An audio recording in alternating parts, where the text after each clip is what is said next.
से नफरत न करो, मोहब्बत करो। कितनी कुर्बानियों से इस्लाम फैला है। 1 साल तक चाय पीते रहो। आप लोग, मैं मना नहीं करूंगा, मगर सुकून से तकरीर की तरफ तवज्जो दो। चूंकि मैं समझता हूँ बड़ी मुश्किल के बाद ये लोग जलसा करते हैं, चाय का इंतजाम करते हैं। पीते रहो चाय, कोई बात नहीं है, मगर सुकून के साथ जैसे हो। ज्यादा उठक बैठक मत करना। बाकी आप सब लोग सुन रहे हैं ना सुकून से? माशाअल्लाह। जरा हाथ उठा के बोलें सुभान अल्लाह, माशाअल्लाह। जिनके हाथ में चाय है वो नहीं उठाएं यार हाथ। कलमा शरीफ पढ़ें, ला इलाहा इल्लल्लाह मुहम्मदुर रसूलुल्लाह। हमारे साहब माशाअल्लाह तबीयत नासाज है, मगर चूंकि जबान दी हुई थी इस लिहाज से हाजिर हुए। अल्लाह ताला शिफाए आजिला सेहत कामिला अता फरमाए। बड़ी तबीयत नासाज है, मगर चूंकि वादा था, अल मुमिनु इज़ा वादा वफा, मोमिन जब वादा करता है तो पूरा भी करता है। और माशाअल्लाह पूरा किया। और देखो पूरी जिम्मेदारी निभा रहे हैं। ये नहीं कि किसी तरह की कोई लापरवाही बरत रहे हो, बल्कि पूरी तवक्को से भी ज्यादा माशाअल्लाह जिम्मेदारी निभा रहे हैं। सुभान अल्लाह। अल्लाह ताला शिफा अता फरमाए, आमीन बोलें जरा। नेक महफिल हजरात, 1 साल तक मेरी माओ बहनों सुनो, शौहर की वफा क्या होती है। और तुम्हें भी नसीहत कर रहा हूं कि शौहर की जितनी आमदनी है उससे उतना ही मुतालबा करो। काम की बात है माशाअल्लाह। ये भी देख लो कि मेरा शौहर पर मंथ कितना कमाता। ये नहीं कि वो जितना पूरे महीने में कमा के लाता उतना तुमने बहन की शादी में सब कपड़े बनवाने में और लिबास बनवाने में ही खत्म करा दिया, तो घर में चैनो सुकून कहां से आएगा। 3 दिन की अगर शादी है तो 3 दिन के अलग कपड़े बनवा रही हैं औरतें आजकल, यानी वलीमे का अलग। जिस पे है कोई बात नहीं है, जिस पे है उसकी कोई बात नहीं। नारे गौसियत मसलक आला हजरत शायर हिंदुस्तान अलहाज ताहिर रजा साहब रामपुरी, शायर अहले सुन्नत आकिब रजा साहब इलाहाबादी, उलमा अहले सुन्नत। नारे तकबीर। आइए भाई, आपके भाई माशाअल्लाह ये हमारे इलाहाबाद से आके भाई हिंदुस्तान अलहाज ताहिर रजा साहब रामपुरी। आइए बुलबुल बाग रिसालत, आप लोग बैठिए आराम से सुकून के साथ बैठिए। उलमा अहले सुन्नत। आ जाओ भाई, माशाअल्लाह माशाअल्लाह। मशहूर व मारूफ नातख़्वाह मोहतरम ताहिर रज़ा रामपुरी साहब, जिसको आप मेरे बाद समात करेंगे। आप हजरात मेरी तरफ तवज्जो दीजिए। ये अहले स्टेज अपना काम करेंगे, हम और आप अपना काम करते हैं। सुभान अल्लाह। तो औरतों से कह रहा हूं खास तौर पे कि जैसी आमदनी है उसी एतबार से चलो। अगर शौहर की आमदनी बहुत अच्छी है तो ठीक है, मगर उसकी आमदनी का लिहाज करो। मेरे नबी फरमाते हैं शाम को शौहर थका हारा जब घर पे आए, हदीस का मफहूम है, तो बीवी को चाहिए वो मुस्कुरा करके अपने शौहर का इस्तेमाल करे। सुभान अल्लाह, सुभान अल्लाह। और शौहरों तुमसे भी कह रहा हूं, जैसा खाते हो वैसे ही बीवी को भी खिलाओ, जैसा पहनते हो वैसा ही बीवी को भी पहनाओ। ये नहीं कि तुम खुद अच्छा लिबास पहनो और बीवी पे ज्यादती करो, ये भी नहीं। मेरे नबी उस जगह से पानी पीते थे बर्तन में जहां से सैयदा हजरत आयशा सिद्दीका पानी पिया करती थी। अल्लाह अकबर। नबी ने बीवियों का भी मकाम बताया है, नबी ने शौहरों का भी मकाम बताया है। अल्लाह के पैगंबर फरमाते हैं, अल्लाह के अलावा अगर किसी को सजदे की इजाजत होती तो मैं औरतों को हुक्म देता कि वो अपने शौहरों को सजदा किया करें।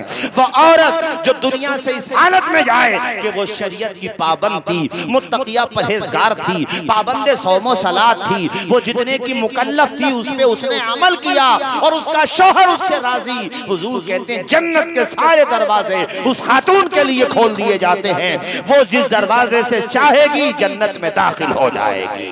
अल्लाह अकबर। और ए मर्दों तुमसे भी कहना चाहता हूं, अगर कभी बीवी की तरफ से मिजाज के खिलाफ कोई बात हो जाए तो ये नहीं कि आपने उसकी पिटाई शुरू कर दी, मारना शुरू कर दिया, उसके माँ बाप को गालियां देना शुरू कर दी।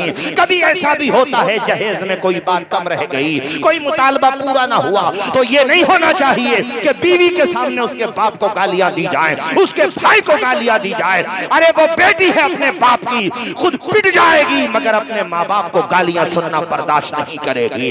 ए कौम के नौजवानों, अपनी बीवियों को सम्मान दो, उनको प्यार दो, उनसे मोहब्बत का इजहार करो, चूंकि वो सब कुछ छोड़ करके तुम्हारे सहारे पर ही तो आई है। अगर कुछ कमी रह भी गई है तो नादानो उस कमी के बदला उन बेटियों से ना लो, वो किसी की धी बेटी हैं, कल को तुम्हारे भी तो धी बेटियां होना है। तुम किसी को तकलीफ पहुंचाओगे।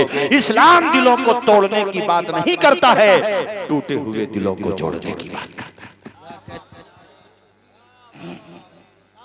और एक बात, ये जो मैंने कहा मौलाना आकिब साहब, ये जो मैंने कहा, आइए मौलाना आफ्ताब साहब आइए माशाल्लाह।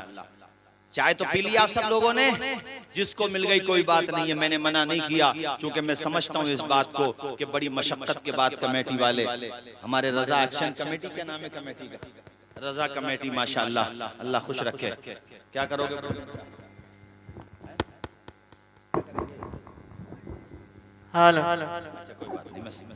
कोई बात नहीं, बैठ जाओ, चलिए कलमा पढ़िए, ला इलाहा इल्लल्लाह मुहम्मदुर रसूलुल्लाह सल्लल्लाहु तआला अलैहि व आलिहि व सहबिहि व बारक व सल्लम। देखो इसको कहते हैं वफादार बीवी। 1 साल तक अपने शौहर की मोहब्बत में रोती रही, आसान नहीं होता। आप 1 महीना अपने बच्चों को न देखें, दिल पिघलने लगता है, आंखों से आंसू निकलने लगते हैं, पैमाने दिल आंखों से बरसने लगता है। भाइयों आसान नहीं होता। 1 साल जब गुजर गया तो कबीले बनु मुगीरा के एक शख्स ने कहा, यार अपने कौम की बेटी है, वो अपने बच्चे और अपने शौहर के लिए रो रही है, यार जाने दो अपने शौहर के पास उसे। ए बेटियों, ससुराल में कुछ भाई की तंगी हो जाए, अपने शौहरों की शिकायत न करो, अपना घर बनाने की कोशिश करो। कितनी बेटियां हैं जिन्होंने बड़ी परेशानियां उठाई, मगर अपने सब्र के बदले में उन्होंने अपना घर बना करके दिखा दिया। यहाँ पर 1 साल गुजर गया, तब जाकर के उस कबीले के लोगों को तरस आया। कहा, उम्मे सलमा तू अपने शौहर के पास चली जा, यसरब, यसरब ये लोग मदीने शरीफ को कहते थे। कहा तू चली जा, हम तुझे इजाजत देते हैं। उधर शौहर के घर वालों ने भी बच्चा भेज दिया, और ये जो बच्चा था जिसका नाम सलमा था, इस बच्चे की कलाई उतर गई थी छीना झपटी में। वो कलाई बताया जाता है बाद में भी सही तरीके से मुकम्मल तौर पे शिफायाब नहीं हो पाई थी। वो बच्चा 1 साल के बाद जब माँ की आंचल में पहुंचा, माँ की आगोश में पहुंचा, माँ की ढारस बन गई, कलेजे से चिमटा लिया अपने नूरे नजर, लगते जिगर को, उसकी पेशानी को चूमा, लबों को चूमा। 1 साल के बाद नूरे नजर आंखों के सामने आया था। 1 साल तक वो बच्चा गायब रहा। हजरत उम्मे सलमा ने कलेजे से चिमटा लिया, अपने कबीले वालों से कहा, तुम्हारा बहुत शुक्रिया, तुमने एक माँ के दर्द को समझा, एक बेटी के दर्द को समझा, तुम्हारा बहुत बहुत शुक्रिया। मेरे लिए मदीने जाने का, यसरब जाने का इंतजाम कर दो। उन्होंने कहा, नहीं नहीं, हम तेरे लिए बस इतना कर सकते हैं कि एक ऊंटनी या ऊंट तुझे सवारी के तौर पे दे देंगे, बाकी तेरे साथ हम नहीं जाएंगे। अरे हम क्यों जाए वहां पर जहां हमारे धर्म वाले भी नहीं है, हमारा कोई नहीं सिवाय तेरे शौहर के, तेरा तो शौहर है, अकेली जा। वो सफर उस जमाने में आसान सफर नहीं था, रास्ते की मशक्कतें, परेशानियां, जरा तसव्वुर करो वो सफर कैसा जानवरों का सफर हुआ करता था। घोड़े पे, खच्चर पे, ऊंट पे बैठ के जाया करते थे। तने तन्हा बीवी अपने शौहर की मोहब्बत में निकल गई। अल्लाह अकबर। 1-2 किलोमीटर दूर का सफर नहीं है, ये 10-20 किलोमीटर दूर का सफर नहीं है, 350 मील का सफर है। जरा तसव्वुर करो मक्का से मदीना कितनी दूर है। रास्ते में चलते चलते एक मकाम पर उस्मान बिन तलहा अभी ईमान नहीं लाए थे। उस्मान बिन तलहा ने दूर से देख के समझ लिया कि ये कोई अरब की, हमारे मक्का के आसपास की औरत है। करीब में गए और वो पर्दे की ओट में थी। जाकर के पूछा, खातून कहाँ जा रही हो? उन्होंने पूरी रुदास सुनाई अपनी, हालांकि अभी ईमान नहीं लाए थे। उस्मान बिन तलहा ने कहा, ए बहन, ए खातून, मैं तुझे तन्हा वहां इतनी दूर कैसे जाने दूंगा, मैं तेरे साथ चलूंगा। साथ गए वहां तक। ईमान नहीं लाए हैं अभी, मगर दिल में रहम पैदा हो गया। हजरत उम्मे सलमा हजरत उस्मान बिन तलहा की बड़ी तारीफ करती थी, कहती थी, मैंने ऐसा शख्स नहीं देखा कि जब मैं कजावे से उतरती थी तो दूर जाकर के सोते थे, और जब मैं चलने लगती थी तो नकेल थाम लिया करते थे मेरी सवारी की, और भर रास्ता उस्मान साथ रहे, यहाँ तक कि वहां पर पहुंचे जहां पर शौहर मौजूद थे। शौहर को जब पता चला मेरी शरीके हयात करीब आ गई है, अल्लाह अकबर, वो आ गए उसी बॉर्डर पे जिस बस्ती में आप रुके हुए थे। अपने बीवी बच्चों को इतने जमाने के बाद देखा तो आंखों से आंसू निकल गए। अपने बच्चे को सीने से लगा लिया। ए उस्मान, तुमने सब कुछ गवारा कर लिया। उस्मान बिन तलहा की रूह पाक जवाब देती है, दहन में ज़बा तुम्हारे लिए, बदन में है जान तुम्हारे लिए, हम आए यहाँ तुम्हारे लिए, उठे भी वहाँ तुम्हारे लिए। नारे तकबीर, नारे रिसालत, मसलके आला हजरत, इश्क मोहब्बत, इश्क मोहब्बत, इश्क मोहब्बत, इश्क मोहब्बत। नारे तकबीर, नारे रिसालत।